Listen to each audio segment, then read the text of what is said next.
Hello viewers, আসসালামু আলাইকুম। আজকে একটা ম্যাচ খেলছি, ম্যাচের ভিতরে আমরা প্রথম দিয়ে একটা গোল খেয়ে যাই। এখানে কর্নার হয়েছিল, সেই কর্নারের ভিতরে একটা বোকামি করে একটা গোল খেয়ে গেলাম। দেখতে থাকেন সবাই।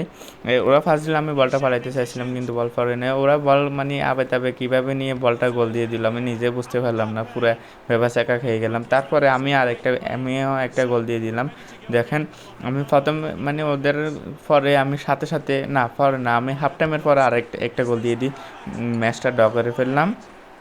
ল্যামনডস্কের হাতে একটা গোল দিয়ে এক ডি বক্সের বাইরে থেকে ওরা আবার আমাকে আরেকটা গোল দিয়ে দিল। ঢুকে গিয়ে ওরা ফার্স্ট খেলে সুন্দর একটা গোল দিয়ে দিল। আমিও এটাও বুঝতে পারলাম না যে কীভাবে গোল হলো। তারপর আবার আমি ম্যাচটাকে আবার নিজের পক্ষে আনার জন্য আরেকটা গোল করলাম কষ্ট কষ্ট করে। ঠেলে ঠেলে গোলটা করলাম, করে মনে হচ্ছে ম্যাচটা করবো এখন দেখি ঠাস করে শেষ টাইমে একটা লাস্ট 2 সেকেন্ড আছে। ওই 2 সেকেন্ডে ওরা কিচ্ছে ফার্স্ট খেলে আমাকে একটা দিছে। ফার্স্ট খেলে না, ওরা ডাইরেক্ট কিক নিয়ে গোলটা দিয়ে দিছে। আমি পুরো একারে ম্যাচটা পুরাই বরবাদ হয়ে গেল। আমি মজা পাইছি প্রথম দিয়ে গোল দিলাম, ম্যাচ ড্র করলাম। লাস্ট কিনা দিয়েছি গোলটা খেয়ে পুরাই বরবাদ হয়ে গেল আমার।